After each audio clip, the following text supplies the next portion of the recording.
King Uther hurled the sacred sword he was holding into the air, then dropped to one knee and allowed it to pierce straight through his spine as it came down. The monster lunged at King Uther to snatch the sword away, but in the very next instant, King Uther's body began to turn to stone. It felt as though his weight had suddenly increased 1,000-fold. Eventually, King Uther broke through the wooden bridge beneath him and sank deep into the lake. In ancient Middle-earth, humans and magicians had lived together peacefully for thousands of years, but everything changed when a dark wizard murdered the king of the magicians. The dark wizard took the magical staff to the tower and unleashed the dark power sealed within it, gaining immeasurable strength. Fortunately, the wizard Merlin stole that staff and reforged it into Excalibur, the king's sword. Sometime later, the dark wizard attacked the royal city with an army of terrifying monsters. His dark powers brought down the massive walls within moments. The soldiers, trapped in their frail human bodies, were unable to stand against those colossal giants. Just as the wizard was about to destroy the city completely, King Uther picked up Excalibur and stepped forward alone to face him. The moment King Uther gripped the sword with both hands, blue flames began to glow along its blade. The wizard's terrifying dark power shattered the instant it touched the sword. As soon as the dark wizard was slain, all of his monsters collapsed unconscious and tumbled down from the cliffs. In this way, a massive catastrophe was averted.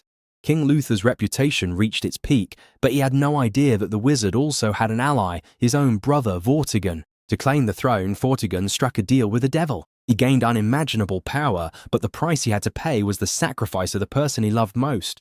Vortigern took his wife to the edge of the lake and killed her with a dagger. At the same time, King Uther had also sensed the danger, so he tried to escape with his wife and son. But just as the three of them were about to flee for their lives, the queen suddenly collapsed and died on the spot. At that very moment, a monster wreathed in flames appeared before them, riding a terrifying beast. To protect his son, King Uther raised Excalibur once more, but he gradually began to lose his strength. Eventually, even Excalibur slipped from his grasp. Just then, his young son showed remarkable courage and picked up the sword to return it to King Uther, but in doing so, his hands were badly wounded with deep cuts. Nevertheless, he still managed to escape safely from there. Uther's young son was shown escaping in a small boat after the destruction of his kingdom. A few kind-hearted women found the child drifting near London and took pity on him. They adopted him and took him to an orphanage where he could live safely, far away from the bloody war that had destroyed his family. The little boy had no memory of the royal life he once belonged to, and as time went by, he grew up unaware that he was actually the true heir to the throne. On the other side, Uther's younger brother had seized control of the kingdom and declared himself king. A massive tower from which the powerful magicians once drew their energy was being rebuilt on his orders. He was desperate to obtain the same magical power that his brother had once possessed. Although he was not a magician himself, he had spent much of his youth among sorcerers and practitioners of dark magic. Because of this, he had learnt many secrets about magic and power. Over the next 20 years, he gradually turned into a ruthless and wicked ruler whose greed for power knew no bounds. Meanwhile, Uther's son, Arthur, had grown into a sharp and streetwise young man. Having spent his entire childhood among thieves, robbers, and criminals, he had learned how to survive on the tough streets of London. Arthur was intelligent, fearless, and exceptionally quick-witted. Although he often got mixed up in illegal activities and scams, he also had a good heart and would frequently help the poor and needy whenever he could. Those around him respected him because he always stood up for those weaker than himself. Meanwhile, the wicked king's great tower had finally been completed. Near the king's castle, something strange happened when the nearby stream suddenly dried up. As the water vanished, the king's soldiers and companions discovered a mysterious sword embedded deep within a human-shaped stone. The sword appeared ancient and powerful, almost as though it possessed magic within it. Many strong men attempted to pull the sword out, but none of them succeeded. Even Uther's own brother could not budge it in the slightest. Convinced that someone special was destined to wield the sword, the king summoned thousands of people from across the kingdom to come and try their hand at pulling it out. One by one, they failed. Around the same time, Arthur became involved in a violent fight in the streets. Soon afterwards, the king's soldiers captured Arthur and his companions. They were forced onto a boat and taken straight to the royal castle without understanding the true reason behind it. Arthur still remembered nothing about his royal lineage. When the soldiers brought him before the magical sword, he calmly walked towards it without fear. The moment he touched the sword, strange visions from his forgotten past began to flash through his mind. He could suddenly feel an immense power flowing from the weapon into his body. Then, to everyone's astonishment, Arthur effortlessly pulled the sword from the stone. However, the sword contained terrifying magical energy that Arthur could not yet control. The overwhelming power caused him to lose consciousness instantly. At that moment, everyone finally realized the truth. Arthur was the lost son of King Uther and the true heir to the throne. The soldiers immediately threw Arthur into prison. Since he was the rightful king by blood, the castle, the kingdom, and its people all truly belonged to him. The magical sword he had pulled from the stone was proof of his identity and destiny.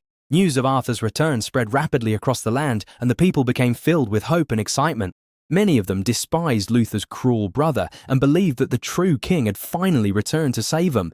Soon after, a mysterious woman appeared who was revealed to be a powerful mage. Meanwhile, Uther's wicked brother visited Arthur in his prison cell. He planned to humiliate Arthur in front of the entire kingdom. The king warned Arthur that if he tried to claim the throne or use the sword's power, all of his friends and companions would be executed. He ordered Arthur to stand before the public and admit that he was unfit to become king and unable to control the magical sword. A huge crowd gathered to witness the event. The people were excited and hopeful to finally see their true king. Arthur was ordered to lift the sword and demonstrate its power before everyone. But because he feared for the lives of his friends, he refused to fight back or reveal his abilities. Enraged by Arthur's silence, Uther's brother commanded his soldiers to execute him immediately. Just then, the mysterious mage suddenly appeared and unleashed her incredible magic. Using her powers, she controlled the surrounding animals and turned them against the king's army. Chaos erupted everywhere as the animals attacked the soldiers. During the confusion, Arthur's companions managed to free him from captivity. Arthur grabbed the magical sword, and together they escaped by jumping into the nearby stream. As they fled from the castle, Arthur held the sword once more. The immense magical energy surged through his body again, and the power became too overwhelming for him to handle. Within moments, he collapsed and fainted once again, while the others desperately tried to carry him to safety. The mysterious mage used her magical powers on the sword and soon discovered that Arthur had completely forgotten his past. She realized that the hidden memories within him could only be awakened in a very dangerous place filled with dark energy and ancient magic. Because of this, she decided to send Arthur into a shadow realm where he could finally uncover the truth about his past and his destiny. The place was terrifying. It was said that neither humans nor magicians could survive there for long. The land was filled with horrifying creatures, giant monsters, and deadly shallows waiting to kill anyone who entered. Arthur had no choice but to fight his way through them. Despite the danger, he pressed on bravely, battling every creature that crossed his path until he finally reached an ancient tower standing deep within the darkness. The moment Arthur drew near the tower, the magical sword suddenly began to glow brightly. Strange visions started flashing before his eyes, and at last he remembered everything about his past. He saw the final battle of his father, King Uther, against the terrifying demon knight. Uther had been losing the fight and knew he could not survive much longer.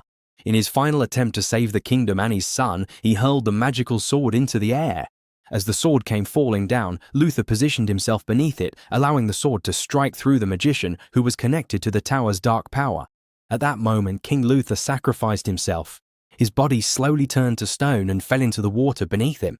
After discovering the truth about his father's sacrifice, Arthur began training himself to properly wield the magical sword. Although he was still not a perfect swordsman, he gradually began to understand its power. Later, Arthur and his companions encountered another powerful family in Britain. They commanded a vast army, countless weapons, and held great influence across the land. Arthur cleverly persuaded them that he was finally ready to become king and fight for the kingdom. After hearing the truth, they accepted Arthur as the rightful ruler and joined his cause. Their new mission was to prevent the tower from being completed. Some of Arthur's companions secretly boarded ships carrying the tower's construction materials. They destroyed the supplies and blocked the transport routes. Soon after, they attacked the city and set Uther's brother's castle alight. Arthur then devised a plan to assassinate his uncle. However, Uther's brother had already foreseen Arthur's attack. Knowing Arthur would come for him, he sent another man who resembled him onto the ship as bait. During the chaos, one of Arthur's allies prepared to shoot an arrow at the decoy. Arthur tried to stop him after realizing it was a trap, but the arrow had already been loosed. Instead of striking Uther's brother, it killed his special commander. Panic broke out everywhere. People began running in all directions while guards chased Arthur and viciously attacked the mage. Seeing this, Arthur finally unleashed the sword's power in a fit of rage. He seized the magical weapon and wiped out countless foes with a single devastating blow. However, the battle came at a heavy cost. Uther's brother captured one of Arthur's closest companions and killed him right in front of Arthur. Heartbroken and consumed by grief, Arthur led his remaining companions to safety on a boat. The death of his friend left him utterly broken, and in his frustration and sorrow, he hurled the magical sword into the water. Suddenly, the Lady of the Lake emerged from beneath the water. She was a mystical, fairy-like being who guarded the sword. Clutching the weapon in one hand, she seized Arthur and dragged him beneath the water. There, she revealed to him terrifying visions of the future. Arthur saw that if he failed to kill Uther's brother, the world would be plunged into darkness and ruin. Entire kingdoms would be set ablaze, and countless innocent lives would be lost because of the sword's unchecked power. The Lady of the Lake told Arthur that he needed to place his trust in both the mage and the sword itself. After warning him about what was to come, she returned the magical sword to him. Arthur awoke from the vision and soon came across a group of men who told him that many people throughout the kingdom now supported him. They wished for Arthur to become their rightful king. However, they also brought dreadful news. The enemy army had captured Arthur's companions. A commander warned Arthur that although they still had him and the mage alive, all the captives would be executed if Arthur refused to surrender. After careful consideration, Arthur decided to send the sword back to his uncle as a sign that he would surrender in a few days. Uther's brother became overconfident after receiving the sword. He believed Arthur was powerless without it and no longer posed a threat. Because of this misplaced confidence, he released the mage. Before Arthur departed, the mage secretly cast a protective spell on him. Soon afterwards, Arthur travelled alone to his father's old castle to confront his uncle for the final time. Uther's brother prepared to kill Arthur using the magical sword itself, but this entire situation had been part of the mage's plan from the very beginning. Using her magic, the mage controlled snakes and giant eagles. She sent a massive snake towards Uther's brother, forcing him to defend himself with the sword. During the attack, the sword became wedged deep inside a stone pillar, and only Arthur could pull it free.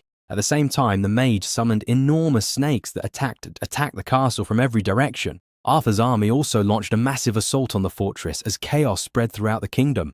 Realizing that defeat was imminent, Uther's brother retreated into a hidden cave where he once again summoned the terrifying demon knight.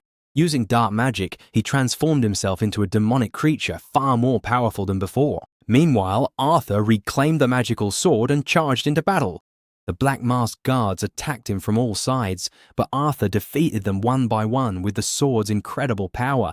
The remaining soldiers eventually surrendered to him. Then the final battle began between Arthur and his demonic uncle. Uther's brother was incredibly powerful and dominated Arthur during the fight, attacking him in the same way he had once attacked King Uther. Arthur was eventually knocked down and nearly lost consciousness. At that moment, Uther's brother repeated the same words he had once spoken to Uther during their previous battle. Hearing those words triggered Arthur's memories once again. Arthur finally understood the truth about the sword. "Perhaps the sword belongs to me," Arthur declared as he remembered his father's sacrifice. In that moment, Arthur realized that the sword could never be controlled through rage and hatred. To truly unlock its power, he needed to remain calm and focused. He had to master his anger instead of allowing it to master him. After understanding this lesson, Arthur finally gained complete control over the magical sword.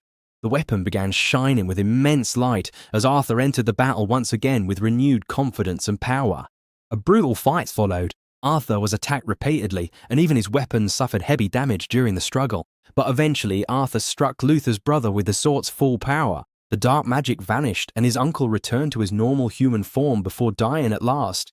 After defeating him, Arthur used the sword's power to completely destroy the magical tower forever. With the tower gone, peace finally returned to the kingdom. Everything slowly became normal again, and Arthur was finally crowned the true king.